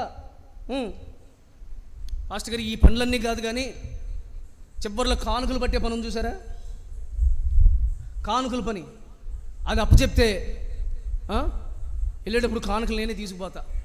స్తోత్రం. పట్టే పని కాదు, పట్టిని పట్టుకుపోయే పని. పట్టే పని పాపం అందరూ చేస్తున్నారు. యవన పిల్లలు, సంఘబద్ధులు ఎవరొకరు చేస్తారు. ఈ కొంతమందికి ఏంటంటే ఇది కూడా పనే కదా పాస్టర్ గారు అని పట్టిన కానుకలు పట్టుకుపోయే పని పెట్టుకుంటానంటారు. ఆ పని కాదు. స్తోత్రం. ఏంటి? ఒక మాట నన్ను చూడండి, తలపైకెత్తి నన్ను చూడండి. మేలు చేసి, చెప్పండి, మేలు చేసి శ్రమ అనుభవించుటయే దేవుని చిత్తము. స్తోత్రం. కొన్నిసార్లు ఈ మాట మనం చెప్తూ ఉంటాం. అయ్యగారు ఏమనంటే, నేను మంచిగా చేశానండి, కానీ ఎందుకో వాళ్ళు అలా అనుకున్నారు, వాళ్ళు నన్ను అపార్థం చేసుకున్నారు. నేను మంచి మాటే చెప్పా, కానీ వాళ్ళే నన్ను తప్పుగా అర్థం చేసుకున్నారు. నేనేం తప్పు చేయలేదండి, వాళ్ళకి ఉపకారం చేశా. ఈ వ్యాపారం పెట్టుకుంటే బాగుపడుతుందని మంచి సలహా చెప్పా, అదే తప్పై కూర్చుందండి. ఈరోజు నన్ను ఇన్ని మాటలు అంటున్నారు వీళ్ళు, అసలు నేను చెప్పకుండా ఉంటే బాగుండు అని కొన్నిసార్లు మనం అంటూ ఉంటాం. స్తోత్రం. అంటే మేలు చేసి కీడు అనుభవించుట, శ్రమ అనుభవించుటయే దేవుని చిత్తము. స్తోత్రం. కీడు చేసి శ్రమ అనుభవించుట దేవుని చిత్తం కాదు. కొంతమంది కీడు చేసి, పాడు పనులను చేసి, నాశనం చేసి వాళ్ళు అంటారు, నయోమి ఏముందండి? నయోమి ఏముంది? ఉన్న చోట ఉండకుండా. చెప్పండి, నయోమి ఏం చేసింది? ఉన్న చోట ఉండకుండా కరువు వచ్చేస్తుందని చెప్పి చాలా మహా తెలివైన దానిలాగా, NEET కూడా చదివేసిన ఆమెలాగా, NIITలో కూడా ఉద్యోగం వచ్చిన ఆమెలాగా ఆమె తెలివితేటలని ఉపయోగించి ఏం చేసింది? వేరే దేశానికి వెళ్ళిపోయింది. ఆ నష్టపోయి కష్టపోయి ఉన్నాయని పోయి ఏమండి మళ్ళీ ఊరు వచ్చేసిన తర్వాత ఇప్పుడు ఏమంటుంది? దేవుడు నన్ను ఇంత గాయపరిచాడు, దేవుడు నన్ను ఇంత దుఃఖపరిచాడు, దేవుడు నన్ను ఇంత బాధలు పెట్టేశాడు అంట. దేవునికి స్తోత్రం. నువ్వు చేసుకున్న దానికి అనుభవిస్తున్నావు, చేసుకున్న దానికి అనుభవించేదిలో దేవుని చిత్తం లేదు. స్తోత్రం. వాడు ప్రేమ పెళ్లి చేసుకున్నాడు, ఇంట్లో వద్దన్నారు. రేపు వద్దు నీ పరిస్థితి మున్సిపాలిటీలాగా అయిపోద్దురా, జాగ్రత్తరా అంటే, లేదు అమ్మాయి నన్ను నీకంటే బాగా చూసుకుంటుందమ్మా, అమ్మను మర్చిపోయే అమ్మ ఆ అమ్మాయి అన్నాడు. స్తోత్రం. ఏంటంట? అమ్మను మర్చిపోయే అమ్మ ఆ అమ్మాయి అన్నాడు. తర్వాత పెళ్ళి అయిన తర్వాత ఇక మాటలు మొదలైనవి. ఆయి అంటుంది, తిడుతుంది, కైని తింటుంది. కైని తినే అమ్మాయి అంట. అమ్మాయి ఏంటంటది? కైని గుట్కా మంచిగా గుట్కా తింటుంది. వంటగది గది అంతా పెయింటింగ్ వేస్తుంది గుట్కాతో. కంపు పోని ఓ ముద్దు లేదు, ఓ ముచ్చట్లేదు. ముద్దెడదామంటే కంపు. ఏ కంపు? గుట్కా కంపు. స్తోత్రం. అప్పుడే చెప్పింది ఆ అమ్మ. చెప్తే అన్నాడు, అమ్మను మరిచిపోయే అమ్మ కాదు ఇది. ఎవరు? గుట్కా తినే అమ్మాయి. స్తోత్రం. ఇక రకరకాల అలవాట్లు పెట్టుకుంది, రకరకాల సహవాసాలు పెట్టుకుంది. వాళ్ళని వీళ్ళని చూడటం, వాళ్ళని వీళ్ళని పిలవటం, వీళ్ళతో కలవటం, ఇవన్నీ చూసి వాడు అంటాడు, నాకే ఎన్ని శ్రమలు ఎందుకు వచ్చినాయి అంటాడు. నువ్వు అనొచ్చా మాట? అసలు డిక్షనరీలో కూడా తీసేయాలి నువ్వు ఆ మాట. ఎందుకు? శ్రమలు కావాలని నీ అంతటా నువ్వే సింహంలాగా దూకావు. ఇప్పుడు ఏమైంది? ఎన్ని శ్రమలు వచ్చినా ఏం చేయాలి? అనుభవించాలి. వాళ్ళ అమ్మ నాన్న, అమ్మ ఏంటమ్మా ఏం చేసుకున్నారమ్మా అంటే, నువ్వే చేసుకున్నావురా, మేమేం చేసావు? నువ్వు చేసుకున్నావు, నువ్వు అనుభవించు. స్తోత్రం. వీళ్ళ అమ్మగారిని కాదంట, వీళ్ళ అమ్మగారు చచ్చిపోయిన ఆ ముత్తాతను కూడా తిడుతుంది ఇప్పుడు.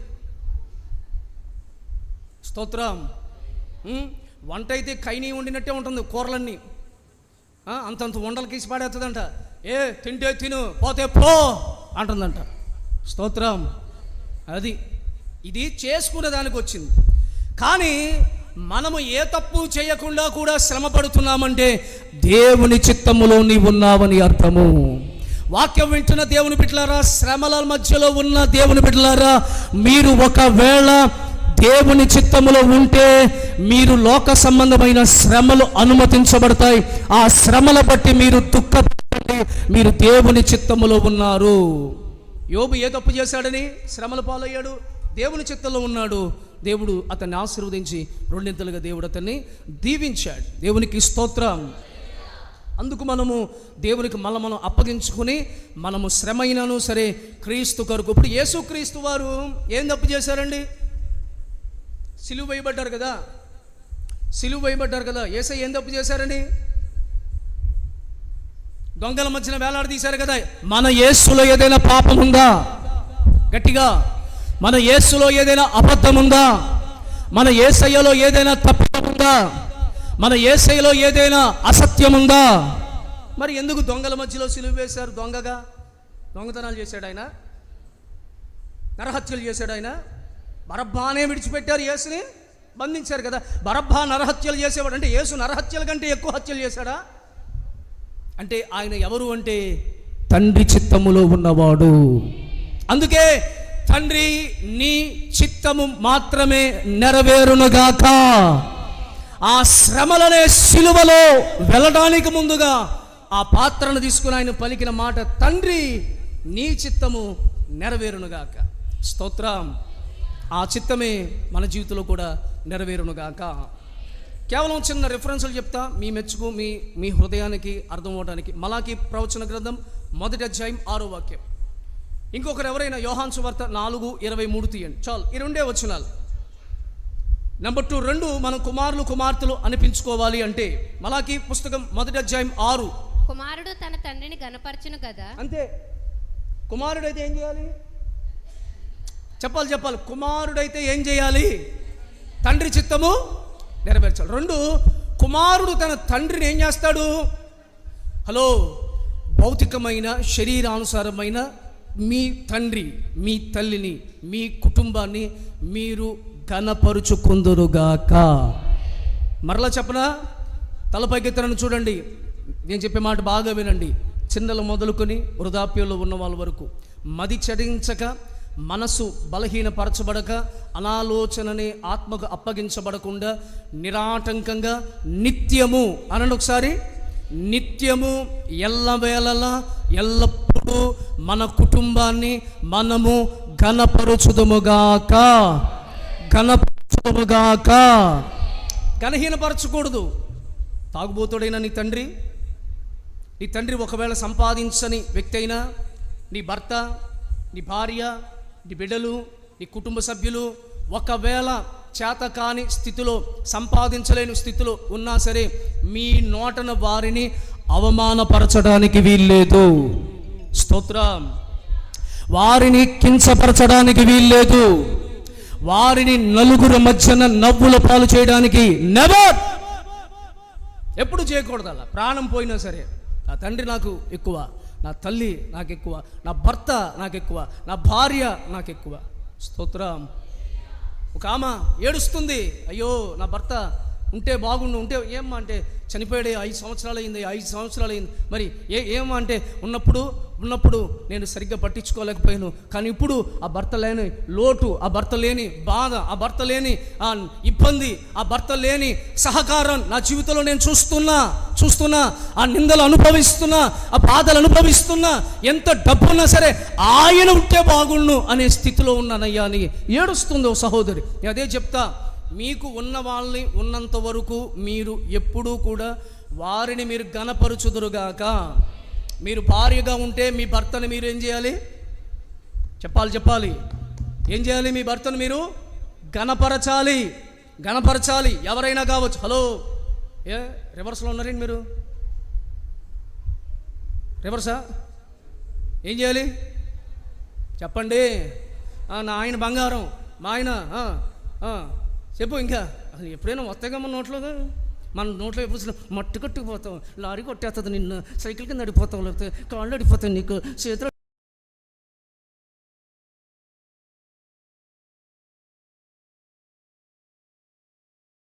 ఎవరంటే మాయిదారుడు అండి, మాయిదారుడు. స్తోత్రం. అయ్యగారులు ఏం చేయాలి చెప్పండి? ఇంట్లో ఉన్నామని ఏం చేయాలి? మనం బయట వాళ్ళందరినీ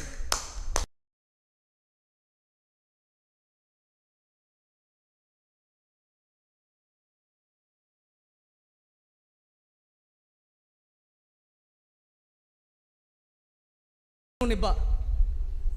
స్తోత్రం. చేతులు చెప్పండి. కంటికి కనపడిన ఆమెలో మనకు సంతోషం ఉండదు. అయ్యగారులు ఏం చేయాలి? మీకు మార్తమ్మ గారే శృతి దాటినా, లయ మారినా తాళం అక్కడి నుంచి మొదలవుతుంది. స్తోత్రం. అర్థమైందండి?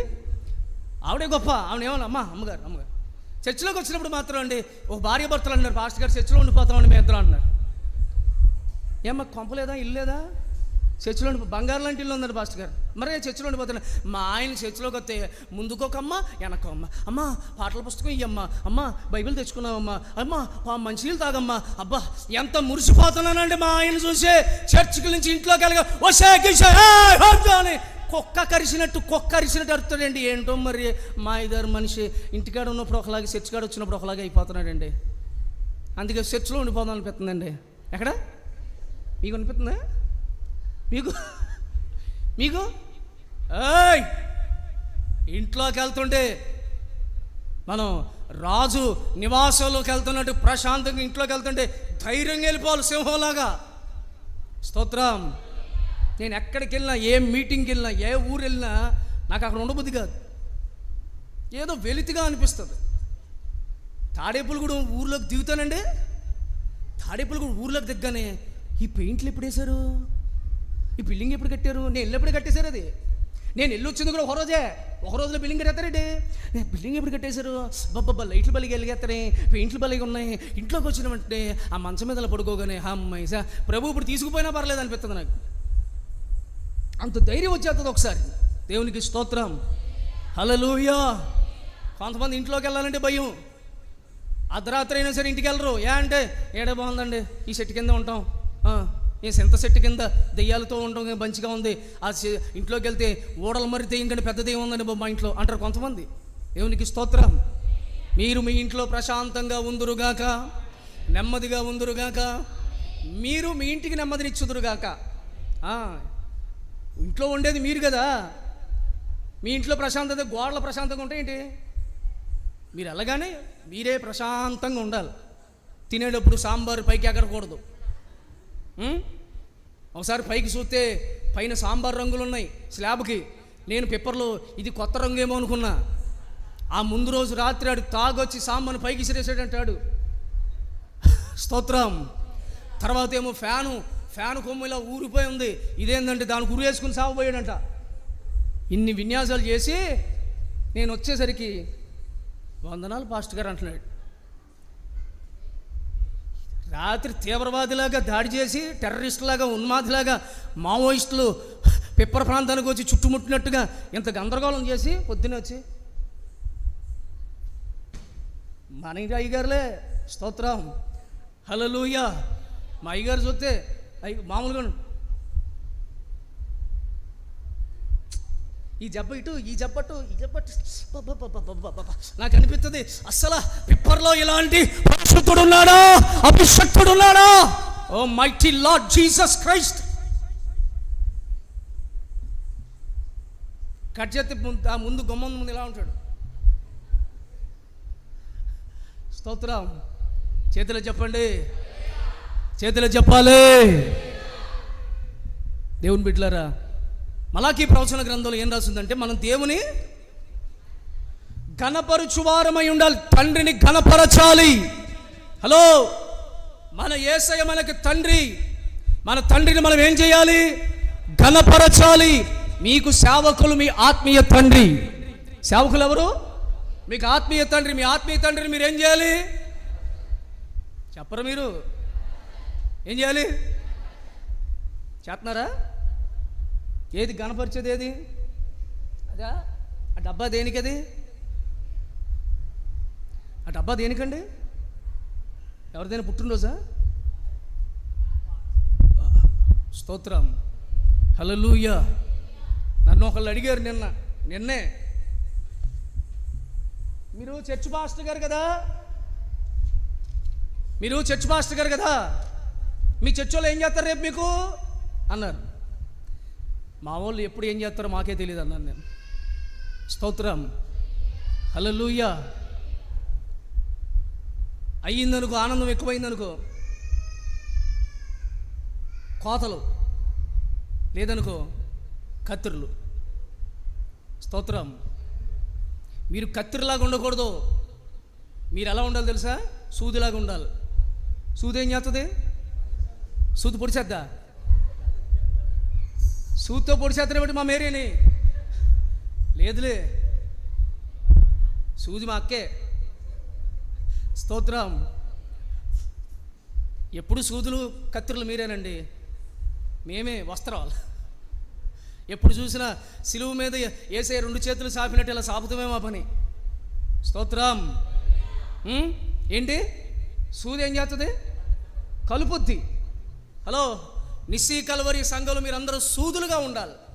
అన్ని ఏం చేయాలి? సూది ఏం చేస్తుంది? కలుపుద్ది. ఏదైనా చక్కగా కలుపుకుంటూ వెళ్ళిపోవాలి మనం. కత్తిరి ఏం చేస్తుంది? కత్తిరి దగ్గరికి ₹1,00,000 క్లాత్, ఇది దుబాయ్లో కష్టపడి బంగారుకు క్లాత్ తెచ్చి కత్తిరి ముందు పెట్టు. కత్తిరి ఏం చేస్తుంది? నువ్వు ఏదైనాగా, నువ్వు ఎన్ని లక్షలైనాగా, నా పని ఒకటే, ఏంటి? కట్ చేసి పడేస్తాను అంతే. నేను రైట్ టు లెఫ్ట్ చేసేస్తా. స్తోత్రం. సంఘాల్లోనూ మీ ఇంట్లో మీరందరూ ఏమై ఉండాలి? సోదా. ఏం సోది నాన్న? నువ్వు వేరే డ్రమ్ము వాయిస్తున్నావు, నేనేమో ఇటుంటే నువ్వు వేరే తాళం వాయిస్తున్నావు. స్తోత్రం. అందరూ ఏమమండి? మీరు సూది చేతిలోకి వచ్చినప్పుడల్లా మీకు గుర్తు రావాలి. ఏమని? అందరిని కలుపుకోవాలి. అత్తని కలుపుకోవాలి, కోళ్ళని కలుపుకోవాలి, కూతురుని కలుపుకోవాలి. పెళ్లి చేసినప్పుడేమో మా ఇంట్లోకి అడుగు పెట్టగానే, ఇదిగో మా కూతురు, మా కూతురు ఏంటి, నువ్వే మా కూతురు అసలు అని అంటాం. ఎవరిని? కోడలు. ప్రపంచంలో వింతైనది ఏదైనా ఉందంటే, అత్త ఇంట్లోకి వెళ్ళిన కోడలే వద్దు కానీ కూతురు కానే కాదు. స్తోత్రం. ఒకవేళ కోడలు కాస్త కూతురు అయ్యిందంటే ప్రపంచం అంతమైపోయినట్టే ఇంకా. స్తోత్రం. ఒక ఆయన చెప్పాడండి, బట్టలు లేకుండా ఉంటాడు ఆయన. పాపం నేను ఎన్నోసార్లు బట్టలు ఎందుకు వేసుకోవట్లేదు అని అడుగుదాం అనుకున్న లోపు లేడు, ఆయన వెళ్ళిపోయాడు. ఆయన చెప్పాడు ఒకసారి, అదే ప్రపంచం అంతం ఇంకా అన్నాడు. స్తోత్రం. ముగిచ్చేస్తా. 2, మన తండ్రిని మనం ఏం చేయాలి? చెప్పాలి. ఏం చేయాలి? ఫాదర్స్ డే కాబట్టి ఏం చేయాలి మీరు? గణపరచడానికి అది తెచ్చారా? అది మాత్రమే కాదు, మీ ప్రవర్తనలతోనూ మీ సత్క్రియలతోనూ మీ పెదవుల నుండి వచ్చే మాటల ద్వారా మీ తండ్రి మీ యందు ఆనందించాలి. ఈ సేవకులు ఆనందించాలి. పిప్పర సంఘం అండి, అసలు వాళ్ళు ఒక మాట అనరు, ఒక్క మాట తప్పరు, ఒక మాట దాటి మాట్లాడరు, ఒక మాట దూషించరు. సేవకులు గీసిన గీతలో ఉంటారు.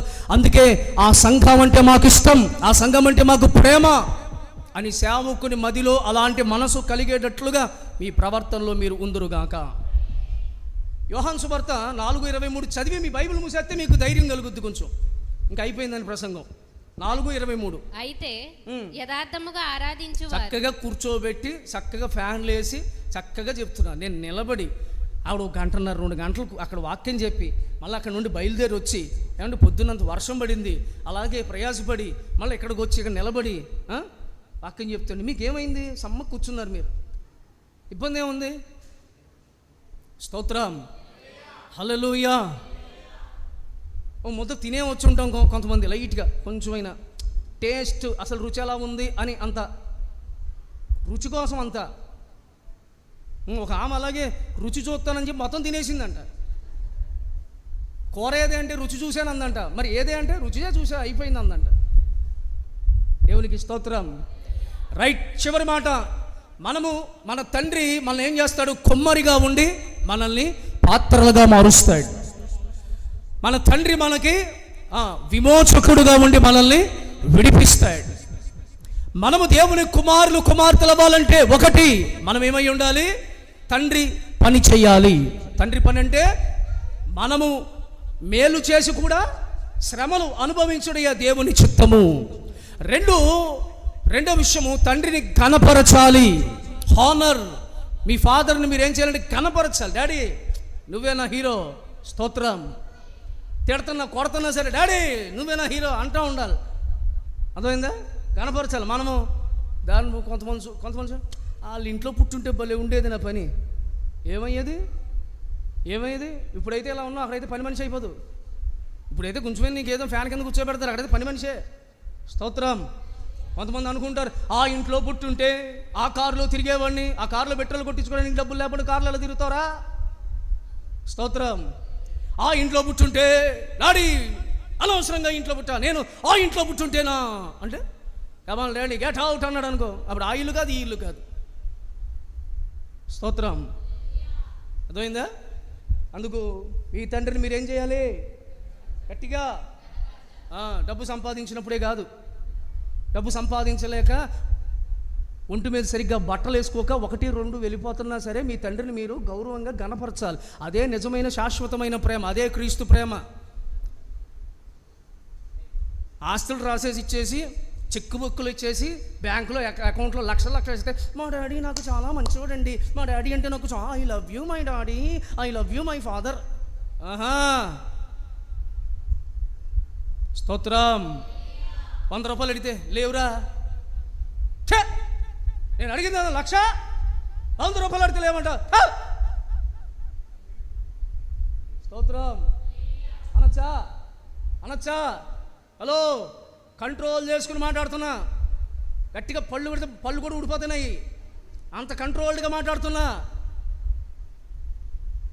నా విషయంలో ఎన్ని జరిగినా నా నోటి నుండి ఎప్పుడూ కూడా నా తండ్రి విషయంలో నోరు దాటి మాట మాట్లాడినట్టు నా చరిత్రలో లేదు. ఎన్నో గాయాలు, ఎన్నో అవమానాలు, ఎన్నెన్నో శ్రమలు, ఎన్నో దుఃఖం, ఎంతో బాధ, ఎంతో నిట్టూర్పు, ఎంతో ఒంటరితనం, ఎంతో అనుభవించిన ఒక్క నిమిషం నా మనస్సులో కూడా నా తండ్రిని నేను చిన్న చూపు చూడలేదు, చూడబోను.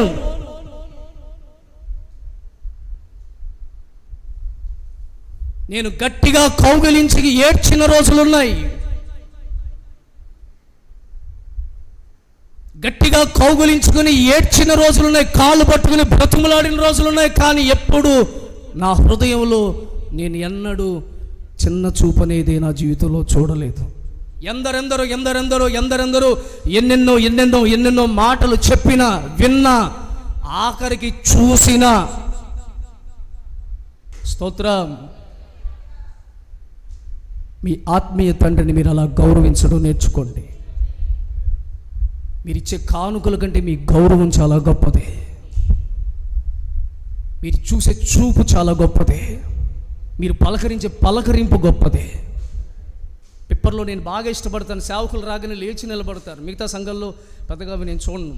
పిప్పర్ చర్చికి రాగానే శుక్రవారం కానీ హోల్ నైట్ కానీ ఏ ప్రార్థన అయినా కానీ బయట వీధి కోటల్లో ప్రార్థన జరిగిన సేవకుడు రాగానే లేచి నిలబడతారు. అది సంఘానికి ఇచ్చే గౌరవం, అది సేవకుడికి ఇచ్చే గౌరవం.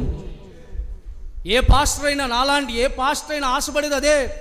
ఆ చర్చికి ఎందుకు వెళ్తాడంటే, ఇది నా ఇల్లు,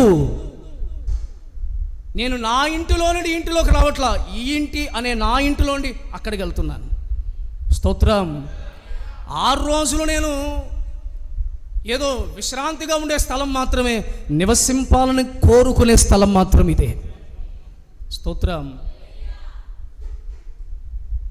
ఏది విన్నా, ఏది చూసినా, ఏది జరిగినా, ఏది ఆలోచించినా మీ తండ్రి విషయంలో మీరు శారీరకంగా కూడా చెప్తున్నాను. హలో, శరీరానుసారంగా కూడా కొంతమంది డాడీని రా గీ అని అంటూ ఉంటారు. అనకూడదు అలా. నేను చూశాను కొంతమంది రే అని పిలిచే వాళ్ళు ఉంటారు. అట్లా పిలవకూడదు. అదే ఏదో అలవాటు అయిపోయింది. అది ఆ చనువు ఇంట్లో ఉండొచ్చేమో, ఇంట్లో ఉండొచ్చు, ఆ తల్లిదండ్రులకు ఆ ఇంట్లో చనువు వచ్చు. నా దగ్గర ఒకసారి వాళ్ళ డాడీతో మాట్లాడుతున్నారు. రే ఇసుకొచ్చిందిరా అంటాడు. నేను ఇసుకొచ్చింది నాకు అర్థం కాలే. తర్వాత ఎవరితో మాట్లాడాను? డాడీతో అన్నా అంటున్నాడు.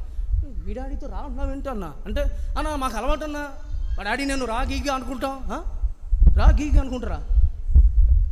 నువ్వు అనుకుంటే అనుకున్నావు తమ్ముడు.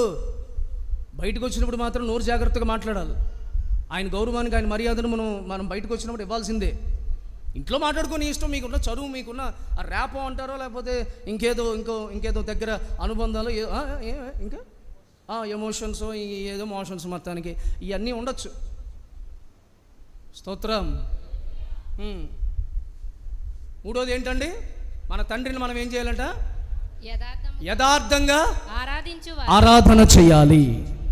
స్తోత్రం. ఎట్లా? యథార్థంగా ఆరాధన చేయాలి. యథార్థంగా ఆరాధన చేయడం అంటే అర్థం ఏంటి? బైబిల్ చెప్తుంది ఎలా ఆరాధన చేయాలి మనం.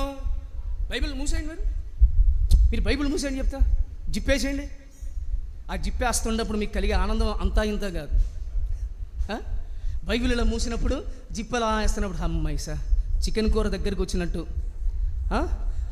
ఆవకాయ నెయ్య, అసలే ఎండ, ఇంకా సెగ్గడ్లు మొదలవుతాయి. వర్షం పడుతుంది కాబట్టి కొంచెం పర్లా. స్తోత్రం. నేను మూసేసా. ఎట్లా ఆరాధన చేయాలంట? యథార్థంగా. చర్చికి వచ్చావా? యథార్థంగా ఒక 10 నిమిషాలు, 1 గంట, 2 గంటలు, 3 గంటలు యథార్థంగా ఆరాధన చేయాలి. నటించకూడదు. కొంతమంది ఆరాధన చేసుకుందాం అంటే కొంతమంది కళ్ళు అటు ఇటు తీసి చూస్తూ ఉంటారు. కళ్ళు తెరిచి అటు ఇటు చూస్తూ ఉంటారు. స్తోత్రం. చేతులు చెప్పండి. యేసన్న గారు తెలుసా?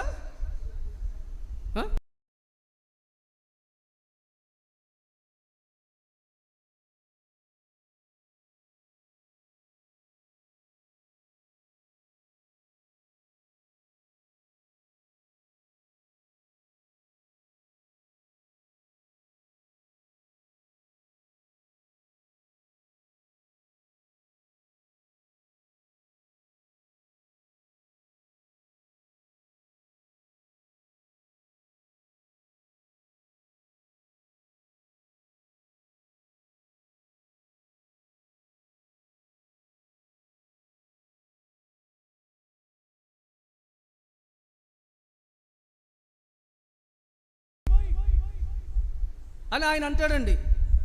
నేనంటలా, ఆయన అనేవాడు. ఎవరు నీకు కళ్ళు తెరిచేవాళ్ళు ఏమనేవాడు? ఇప్పుడు మీరెవరు? ఆరాధన చేసేటప్పుడు ఒకడు అటొంక ఇటొంక, వాళ్ళు ఏం చేస్తున్నారు, వీళ్ళు ఏం చేస్తున్నారు, ఏదో మొత్తం చర్చ అంతా వీళ్ళు చేతి మీద నడుతున్నట్టు, వీళ్ళ కనుసైకు మీద చర్చ అంతా నడుతున్నట్టు వాళ్ళు అదేంటి ఇవన్నీ వద్దు. యథార్థంగా దేవుణ్ణి మీరు ఆరాధన చెయ్యాలి. స్తోత్రం. ఇంకొంతమంది ఆరాధన అన్న వెంటనే ఏం చేస్తున్నారు? హల్లెలూయా హల్లెలూయా హల్లెలూయా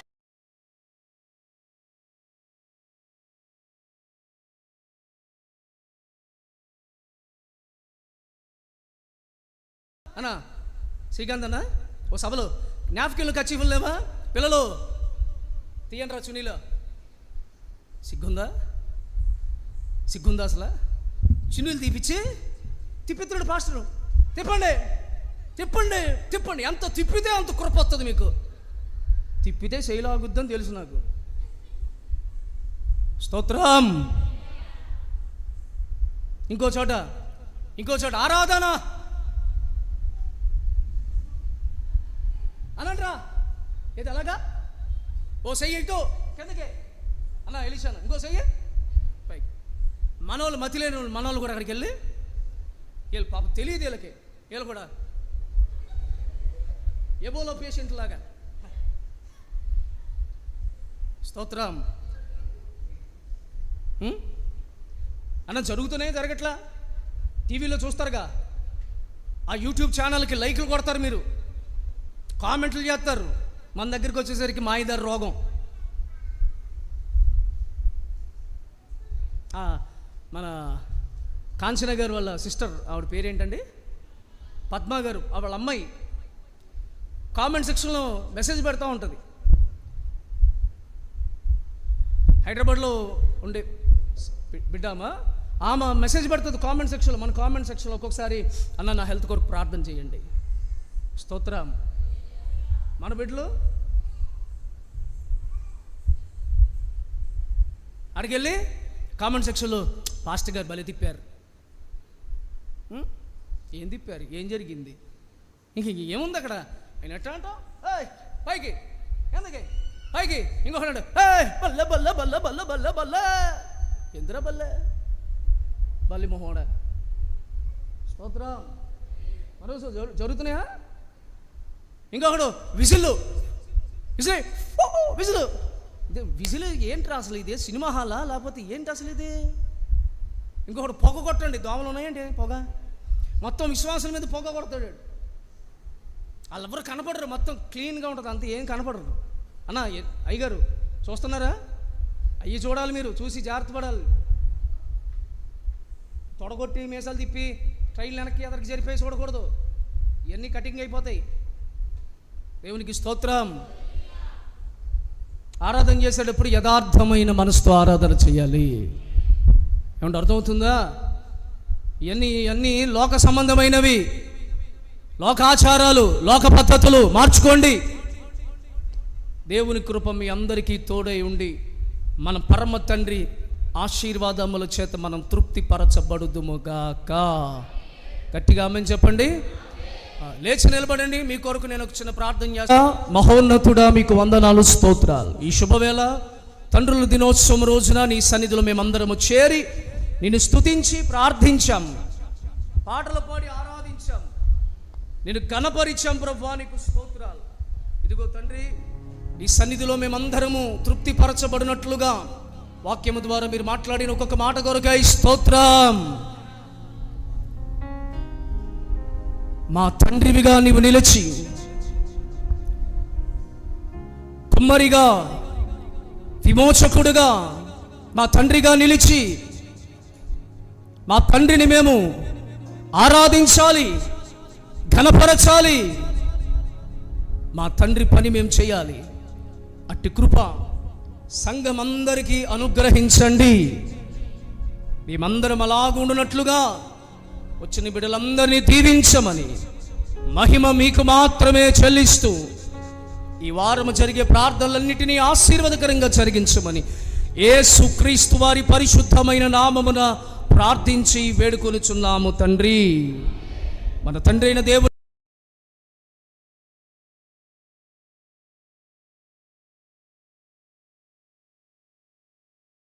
తోడై ఉండునుగాక.